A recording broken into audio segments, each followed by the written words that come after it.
അപ്പോൾ നമ്മൾ ഇന്നത്തെ പരിപാടി വാഴപ്പിണ്ടി കൊണ്ടൊരു പടുകൂട്ടാൻ. അപ്പോൾ അതെങ്ങനെ ഉണ്ടാക്കുന്നതെന്ന് നോക്കാം. അപ്പോൾ ഇതാ വാഴപ്പിണ്ടി ചെറുതാക്കി അരിഞ്ഞെടുക്കണം കേട്ടോ, നല്ല നൈസാക്കി അരിഞ്ഞെടുക്കണം.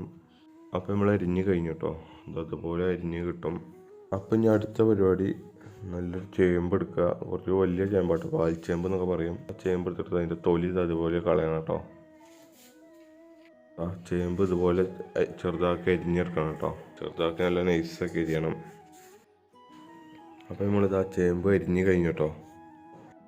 അപ്പോൾ ഞാൻ അടുത്തതായിട്ട് പപ്പായ, കർമൂസ എന്നൊക്കെ പറയും ഞങ്ങളിവിടെ. അപ്പോൾ ഞാൻ അതിൻ്റെ തൊലി കളഞ്ഞുകൊണ്ട് ചെറുതാക്കി അരിഞ്ഞെടുക്കണം. അപ്പോൾ പൊളിച്ചപ്പോൾ അതിൻ്റെ ഉള്ളിൽ നിന്ന് കിട്ടിയതാട്ടോ ഈ സാധനം. അതെന്താണെന്ന് അറിയുന്നവർ കമൻറ്റ് ചെയ്യുക. അപ്പോൾ നമ്മൾ കർമൂസ അതാ തൊലി ചെത്തി റെഡിയാക്കി വെച്ചിട്ടുണ്ട് കേട്ടോ. ഇനി അതിതാ ഇതുപോലെ അരിഞ്ഞെടുക്കണം കേട്ടോ, ചെറുതാക്കി അരിയണം കേട്ടോ.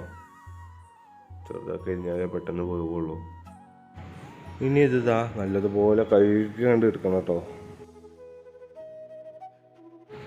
പിന്നെ അതിലേക്ക് ആവശ്യത്തിന് ഉപ്പ്, ആവശ്യത്തിന് മഞ്ഞൾപ്പൊടി, ആവശ്യത്തിന് മുളക് പൊടി, പിന്നെ അതിലേക്ക് ആവശ്യത്തിന് വെള്ളം ഒഴിച്ചു കൊടുക്കണം കേട്ടോ.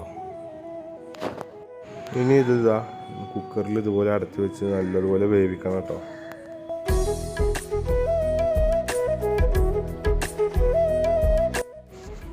അപ്പോൾ നമ്മളെ വാഴപ്പിണ്ടി ഇതാ വെന്തിട്ടുണ്ട് കേട്ടോ, നല്ലതുപോലെ വെന്തിട്ടുണ്ട്. ഇനി ഇതാ ഗ്യാസ് നമുക്കൊരു ചട്ടൻ വെക്കുക, അതിലേക്ക് നല്ല ശുദ്ധമായ വെളിച്ചെണ്ണ ഒഴിച്ചു കൊടുക്കണം കേട്ടോ.